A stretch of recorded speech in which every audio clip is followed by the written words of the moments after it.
Hey,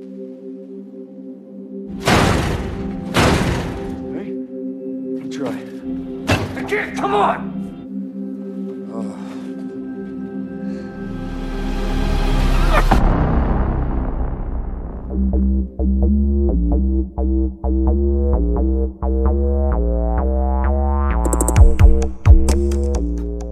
Film dimulai dengan menampilkan seorang bocah bernama Wesley.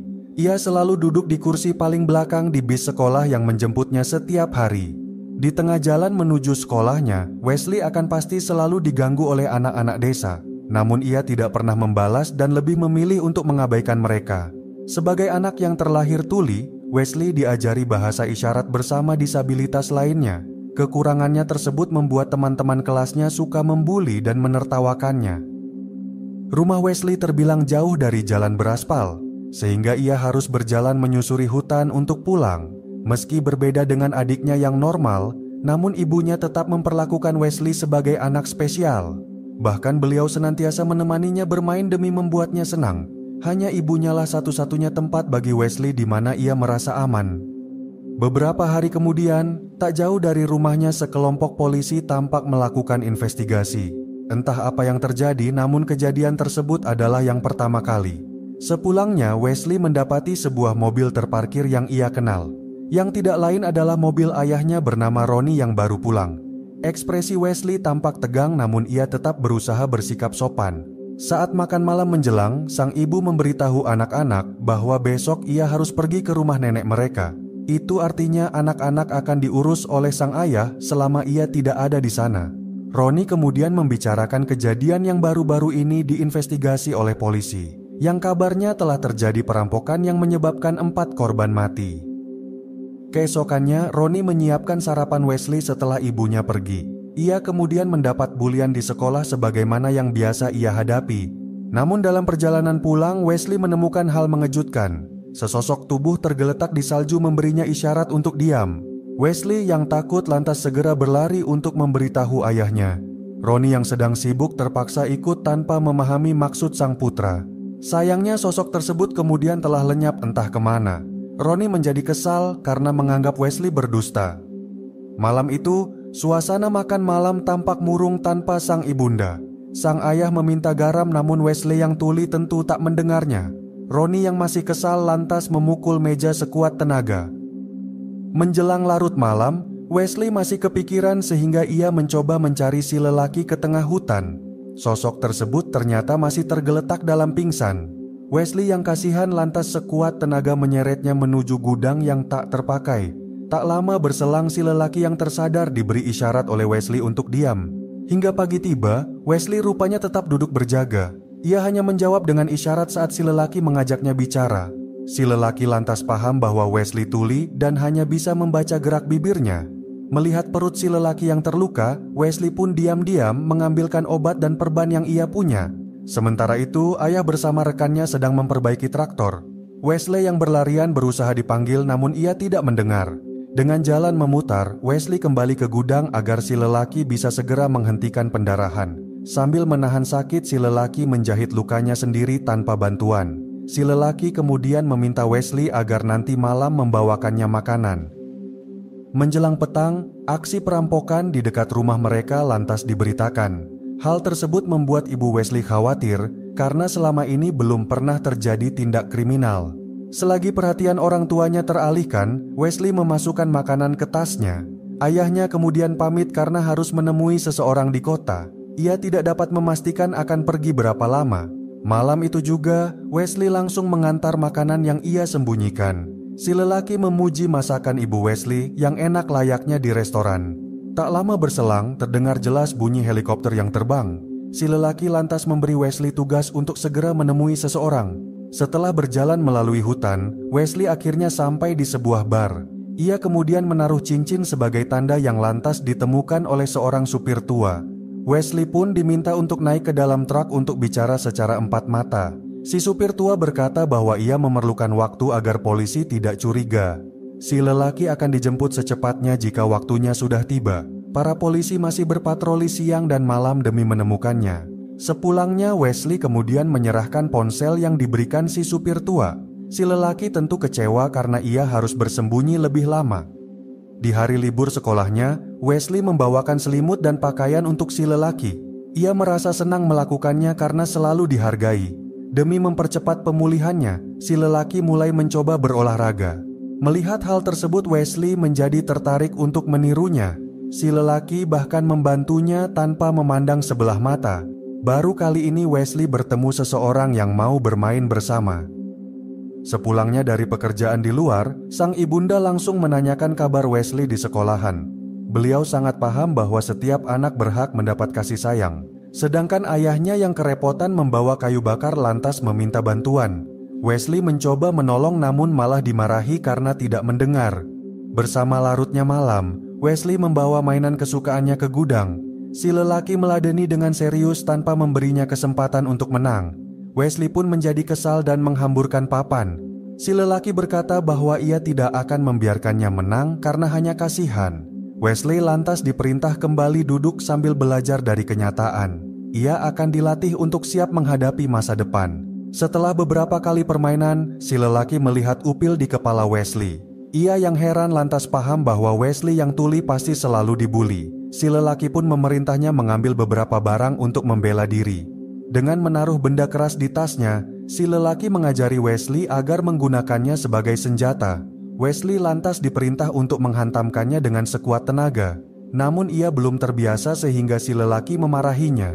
Akhirnya setelah beberapa kali mencoba, Wesley pun berhasil mengayunkan tasnya dengan amarah membara.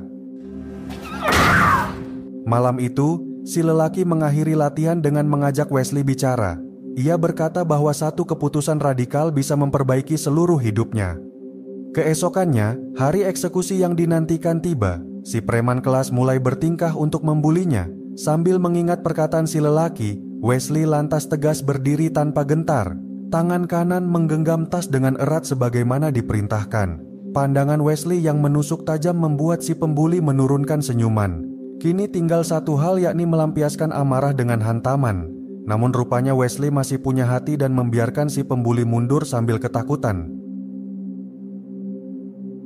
Wesley kemudian pulang dengan begitu semangatnya. Sebuah mobil terparkir di halaman yang ternyata adalah kepolisian kota. Ia berkata bahwa 4 dari 5 perampok telah berhasil ditangkap. Tinggal 1 orang tersisa yang mereka percaya sedang bersembunyi entah di mana. Wesley ditunjukkan sebuah gambar si kriminal yang tidak lain adalah si lelaki di gudangnya. Melihat Wesley diam tanpa tanggapan, si polisi meminta ibu Wesley sejenak meninggalkan. Secara empat mata ia kemudian mulai bercerita selagi Wesley memperhatikan bahwa dulu tetangganya suka memberi makan hewan liar.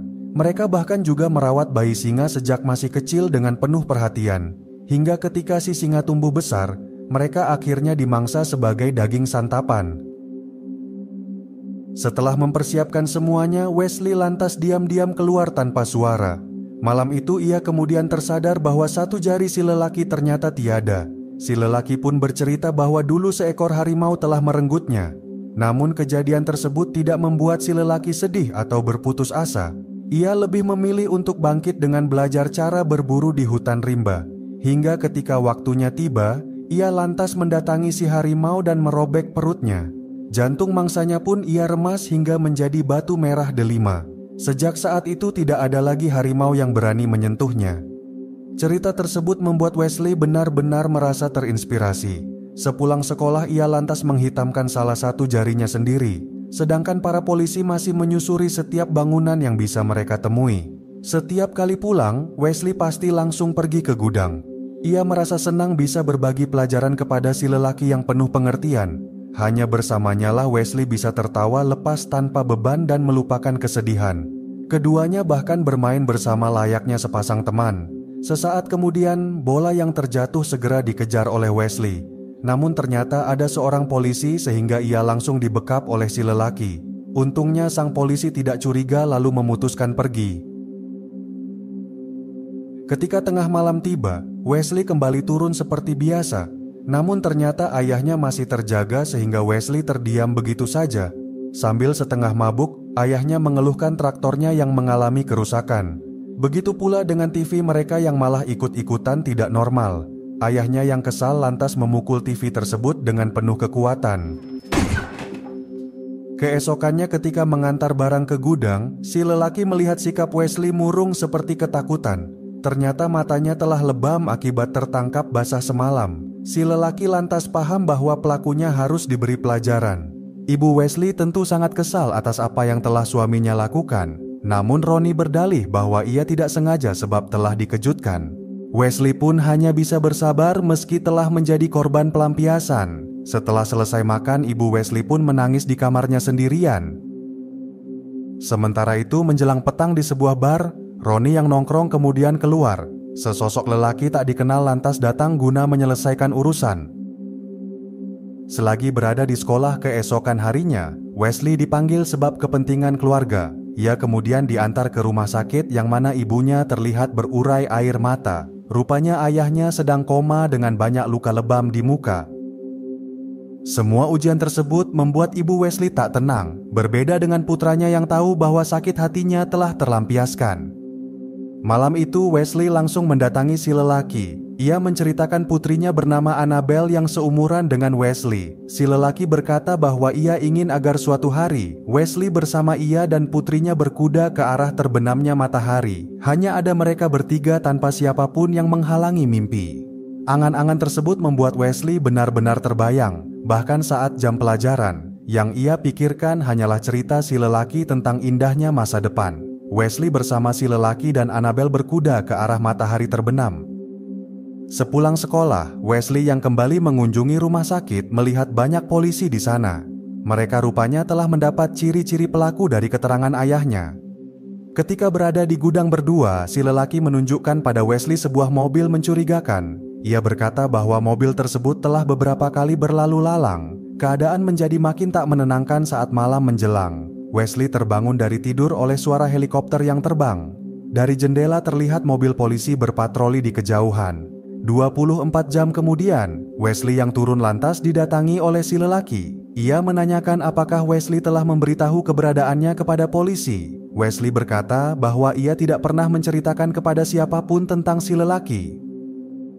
Di larut malam, Wesley bersiap untuk pergi ke gudang. Ia lantas mendapati si lelaki sedang menelpon agar dijemput besok malam. Sudah tidak aman baginya untuk berlama-lama dalam persembunyian. Mengetahui hal tersebut, hati Wesley diliputi kesedihan. Matanya berkaca-kaca seolah berkata bahwa ia tak mau ditinggalkan. Si lelaki pun berusaha menguatkan Wesley agar tetap tegar sebagaimana yang ia ajarkan. Semalam berselang, Wesley mempersiapkan papan permainan untuk menghabiskan momen terakhirnya bersama sang teman. Namun ibunya kemudian datang lalu duduk di samping putranya yang tersayang. Beliau rupanya mencurahkan perasaannya atas semua cobaan yang Tuhan berikan. Wesley pun memeluk sang ibunda agar saling menguatkan. Bersama larutnya malam, Wesley kemudian turun untuk bermain bersama sahabatnya. Si lelaki tidak menyangka bahwa malam itu Wesley mampu mengalahkannya. Setelahnya Wesley menemani si lelaki menunggu jemputan dari si supir tua. Tak berselang lama telepon si lelaki berdering dan sebuah kendaraan terlihat dari jendela. Sambil menahan air mata, si lelaki berterima kasih kepada Wesley atas semuanya. Ia menyerahkan papan permainan sebagai kenangan agar dijaga. Namun Wesley yang tidak rela kemudian memeluk sahabatnya sekian lama. Si lelaki lantas mendorong Wesley secara paksa karena inilah jalan satu-satunya. Wesley pun berlari keluar dengan perasaan terluka. Namun tiba-tiba seseorang mendekap Wesley dan menggiringnya ke dalam kendaraan. Ternyata si supir tua telah bekerja sama dengan para polisi untuk menangkap sang buronan. Wesley pun hanya bisa berteriak menyaksikan sahabatnya terbunuh dalam kepungan.